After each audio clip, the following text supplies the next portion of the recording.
ओम क्रम कृष्णाय नमः। नमस्कार दोस्तों, आप सभी का आपके अपने यूट्यूब चैनल आसान राह में हार्दिक स्वागत है। मार्गशीर्ष मास में भगवान श्री कृष्ण की कथाएं सुननी चाहिए, तो हर रोज मैं आपको भगवान श्री कृष्ण की कथाएं सुनाती हूं। आशा करती हूं कि आपने अभी तक की सारी कथाएं सुनी होंगी। अगर नहीं सुनी हैं तो मेरे चैनल की प्लेलिस्ट में जाकर तो वहाँ पे आपको भगवान श्री कृष्ण की सारी कथाएं एक साथ मिल जाएंगी, तो सभी कथाएं आप एक साथ सुन सकते हैं। तो आज सुनाते हैं भगवान श्री कृष्ण की एक ऐसी कथा जो सुनकर आपकी आंखें जरूर गीली हो जाएंगी। बहुत ही सुंदर भक्त और भगवान की स्नेह की एक कथा है। तो चलिए कथा को शुरू करते हैं। और कथा शुरू करने से पहले हमेशा की तरह कमेंट बॉक्स में जय श्री राधे कृष्णा जी अवश्य लिखिए। भगवान कृष्ण जी आपकी सभी मनोकामनाएं अवश्य पूर्ण करेंगे। दोस्तों, कुछ कथाएं ऐसी होती हैं जो बचपन में कभी सुनी गई होंगी, लेकिन मन में ऐसी बैठ जाती हैं कि कभी भुलाए ही नहीं भूलती हैं। ठीक वैसे ही जैसे भगवान के प्रति श्रद्धा अंतिम सांस तक बनी रहती है। तो दोस्तों, कथा को पूरी सुनिएगा। और कथा को सुनकर अगर आपकी आंखें गीली हो जाएं और आपके हृदय में प्रेम हो जाए भगवान के लिए, आपका हृदय प्रेम से गदगद हो जाए, तो समझना आपके अंदर बैठे भगवान तक बात पहुंची है। श्री कृष्ण लीला और कृष्ण भक्त की ऐसी कथाएं बहुत कम ही सुनने को मिलती हैं। ये कहानी है कृष्णा की, जो एक मासूम बच्चा था। उसे भगवान कृष्ण अपने बड़े भाई लगते थे। वो बड़े ही भोलेपन से अपने गोपाल भैया को बुलाता था। तो ये कहानी है उस विश्वास की जो हमें भगवान से जोड़ता है। और इस विश्वास की डोर इतनी पक्की हो जाती है कि ईश्वर को सभी परंपराओं मान्यताओं को तोड़कर भक्त के लिए भागकर आना ही पड़ता है। लीलाधर को तो हर समय लीला करने में आनंद ही आता है। वो अपने उसी गोपाल यानी गोकुल में गाय चराने वाले ग्वाले के वेश में आ जाते थे। दोस्तों, एक छोटा बच्चा था और उसका नाम कृष्णा था। तो कृष्णा को जन्म देते समय उसकी माँ गुजर गई थी। बाद में पिता का भी स्वर्गवास हो गया था। बस एक बूढ़ी दादी थी। बेचारे दादी पोता बड़ी ही मुश्किल से जी रहे थे। जब कृष्णा 5 साल का हुआ तो दादी को उसकी पढ़ाई की चिंता हुई। उन्होंने एक गुरुकुल में गुरुजी से प्रार्थना की। गुरुजी निःशुल्क पढ़ाने के लिए तो तैयार हो गए, लेकिन विद्यालय जंगल के उस पार था। कृष्णा और उसकी दादी जंगल के इस पार गांव में रहते थे। जंगल काफ़ी घना हिंसक जानवरों से भरा था। कृष्णा गुरुकुल पहुंचेगा कैसे, यही सोचते सोचते दादी लौट रही थी। साथ में कृष्णा भी था और दादी उसे रास्ते भर घर से विद्यालय तक का रास्ता दिखाती समझाती आई। कृष्णा तो गुरुकुल जाने के लिए उत्साहित था। बूढ़ी दादी समझती थी कि जंगल पार करना बहुत कठिन है। दादी और पोता घर पहुँचे। अगली सुबह कृष्णा को पाठशाला जाना था। दादी का मन भर आया। दादी ने कृष्णा को कहा, अगर रास्ते में उसे डर लगे तो अपने गोपाल भैया को पुकारना। कृष्णा ने पूछा, ये गोपाल कौन है? तो दादी ने कहा कि यह गोपाल तुम्हारे दूर के रिश्ते का बड़ा भाई है। वो उसी जंगल में गाय चराता है और सहायता के लिए बुलाने पर तुरंत आ जाता है। कृष्णा खुश हो गया कि उसका रिश्ते का भाई भी है जो सहायता को आ जाएगा। कृष्णा जंगल में दादी के बताए गए रास्ते पर बढ़ने लगा और आज अकेला था, पर उसे डर लगने लगा। डर में उसने पुकार लिया, गोपाल भैया तुम कहाँ हो? मेरे सामने आ जाओ, मुझे डर लग रहा है। लेकिन जंगल में उसकी अपनी ही आवाज़ गूंज गई।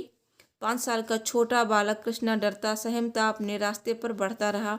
आगे जाकर जंगल और घना हो गया। कृष्णा ने फिर पुकारा, गोपाल भैया तुम कहाँ हो? मुझे डर लग रहा है, आ जाओ। दादी ने तो कहा था तुम पुकारते ही चले आओगे। नन्हे से बालक कृष्णा की आवाज़ में जो विश्वास था, भगवान उसकी उपेक्षा नहीं कर पाए और तत्काल चले आए। कृष्णा को अपने कानों में मुरली की मधुर धुन सुनाई देने लगी। सहसा कृष्णा ने देखा कि जो जंगल अभी तक डरावना लग रहा था, अचानक मनोरम हो गया। जंगली जानवरों की आवाज़ें बंद हो गईं और उनकी जगह गायों के रंभाने और बछड़ों के किलकने की आवाज़ें आने लगीं। बालक कृष्णा ने देखा, दूर से एक 14-15 साल का किशोर बांसुरी बजाते हुए उसकी ओर चला आ रहा था। बालक कृष्णा बिना कुछ कहे समझ गया कि यही उसके गोपाल भैया हैं। आनंद कंद भगवान अपने गोपाल स्वरूप में लीला के लिए एक बार फिर से उपस्थित थे, क्योंकि ये बालक कृष्णा के विश्वास की पुकार थी। उसकी दादी की कृष्ण भक्ति की परीक्षा थी। बालक कृष्णा दौड़कर गोपाल भैया के गले लग गया और उन्हें देखता रह गया। माथे पर मोर मुकुट, पीले रंग की धोती, कंधे पर कंबली और हाथों में हरे बांस की मधुर बांसुरी, सभी भुवनों में प्रकाशित वो दिव्य स्वरूप बालक कृष्णा की भोली पुकार पर सम्मुख था। कृष्णा ने अधिकार पूर्वक गोपाल भैया से कहा कि वो उसे जंगल पार करा दें, क्योंकि उसे डर लग रहा है। गोपाल हंसे। उनकी हंसी से पूरा जंगल जैसे किसी अलौकिक रोशनी से जगमगा उठा हो। वो बोले, छोटे भैया मैं आ गया हूँ, तुम्हें किसी से डरने की जरूरत नहीं है। उन्होंने कृष्णा को जंगल पार कराया।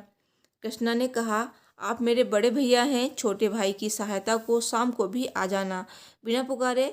आप मुझसे प्रेम करते हो तो जरूर आ जाओगे। भगवान श्री कृष्ण लीलाधारी ने चित परिचित मुस्कान बिखेरी और उनके मुस्कुराने से जंगल में मंगल हो गया। फिर वो बोले, कृष्णा तुम अपने सारे भय त्याग दो, आज से मैं तुम्हारे साथ हूँ, सदैव तुम्हारे साथ हूँ। कृष्णा खुशी खुशी विद्यालय चला गया। दिन भर विद्यालय में पढ़ाई की और लौटकर देखा तो जंगल के मुहाने पर गोपाल भैया खड़े थे। उनके साथ बहुत सारी गैयां और बछड़े भी थे। बालक कृष्णा अपनी सारी थकान भूल गया और दौड़कर भगवान के पास पहुंच गया। गोपाल भैया मुरली बजाते हुए उसे जंगल के दूसरे मुहाने तक छोड़ आए। रास्ते में गोपाल भैया ने उसे पीने के लिए गाय का ताज़ा दूध भी दिया। उधर दादी दिन भर बेचैन कृष्णा की चिंता कर रही थी।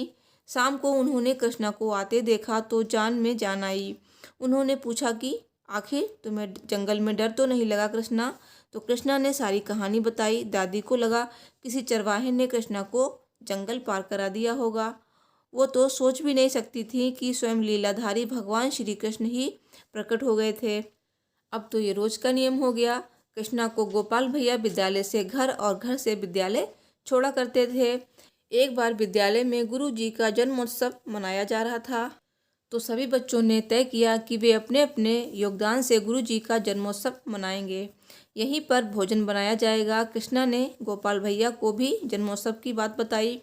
भगवान ने भी कृष्णा के उत्साह को देखकर खुशी जताई। कृष्णा ने दादी से उत्सव के लिए पैसे या कुछ सामान देने की बात कही तो दादी ने बता दिया कि उनके पास कुछ भी नहीं है जो वो दे सकें। आस पड़ोस की दया से तो वो दोनों पल रहे हैं। अगले दिन कृष्णा भारी मन से विद्यालय को चला। वो जाना नहीं चाहता था, लेकिन जन्मोत्सव में पहुंचना जरूरी था। रास्ते में गोपाल भैया मिले, लेकिन उन्हें देखकर कृष्णा ने रोज की तरह कोई खुशी नहीं जाहिर की। भगवान से कुछ भी छुपा नहीं था, तो उन्होंने भोले बनकर कृष्णा से पूछा, छोटे भैया तुम दुखी क्यों हो? तो कृष्णा ने अपनी गरीबी की व्यथा सुनाई।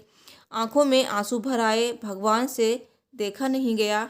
उन्होंने एक छोटी सी मिट्टी की लुटिया में दूध भरा और कृष्णा को दे दिया। कृष्णा खुश हो गया और सोचा, चलो आखिर उसके पास कुछ तो है उपहार देने के लिए। आखिर में उसे खाली हाथ तो विद्यालय नहीं जाना पड़ेगा। वो दूध की लुटिया कृष्णा ने गुरु जी की पत्नी को दे दी और इतनी छोटी लुटिया को देखकर गुरु जी की पत्नी हंसी और गुरु जी की पत्नी ने दूध की लुटिया को एक तरफ रख दिया और बाकी के कामों में फंसकर उसके बारे में भूल ही गईं। कृष्णा जानना चाह रहा था कि उसके उपहार का क्या इस्तेमाल किया जा रहा है, इसलिए वो बार बार झांक कर देखता कि दूध कहाँ रखा है, क्या इसे गुरुजी पिएंगे या किसी और काम में आएगा। गुरु माता से भोलेपन से उसने ये बात कई बार पूछी भी। इससे नाराज होकर गुरु पत्नी ने दूध की लुटिया उठाई और खीर के बर्तन में पलट दी। सोचा कि लुटिया अभी खाली हो जाएगी तो उठाकर दूर फेंक दूंगी और कृष्णा को भी संतोष हो जाएगा कि उसकी दूध की लुटिया का इस्तेमाल खीर बनाने में हो गया है। लेकिन ये क्या, लुटिया में भरा हुआ दूध खाली ही नहीं हो रहा था। गुरु पत्नी ने घबराहट में चीख कर गुरुजी को बुलाया। वो अपने सभी शिष्यों के साथ आए। उन्होंने देखा कि दूध की लुटिया ज्यों की त्यों भरी हुई है। उसे बार बार अलग अलग बर्तनों में उड़ेला जाता, पर वो खाली ही नहीं होती। उसके दूध के एक के बाद एक बहुत सारे बर्तन भर गए। अब तो बर्तन बचे ही नहीं थे। जिसने देखा वही हैरान कि आखिर ये क्यों हो रहा है, कहीं कोई माया तो नहीं है। कुछ भय भी हुआ। गुरुजी ने कृष्णा से इसके बारे में पूछा तो उसने गोपाल भैया की सारी कथा विस्तार से कहकर सुना दी। गुरुजी ज्ञानी पुरुष थे। वो तुरंत समझ गए कि ये लीलाधारी की लीला है। उन्होंने तुरंत कृष्णा के चरण पकड़ लिए और भगवान के दर्शन की इच्छा जाहिर की। बालक कृष्णा ने संध्या काल में लौटते समय गोपाल भैया से अनुरोध किया कि वो गुरुजी और बाकी शिष्यों को भी दर्शन दें, लेकिन भगवान ने उन्हें इस स्वरूप में दर्शन देने से इनकार कर दिया और दूर से ज्योति रूप में दर्शन दिए, जिससे कृष्णा के सभी साथियों सहित गुरुजी का जीवन धन्य हो गया। ये कथा भक्ति और आस्था की ऐसी सुंदर कथा है जिसे हम सभी बचपन से सुनते पढ़ते बड़े हुए हैं और भगवान के प्रति समर्पण पक्का हो गया है। आशा है आप भी अपने बच्चों को ऐसी कथाएं सुनाने की आदत डालेंगे।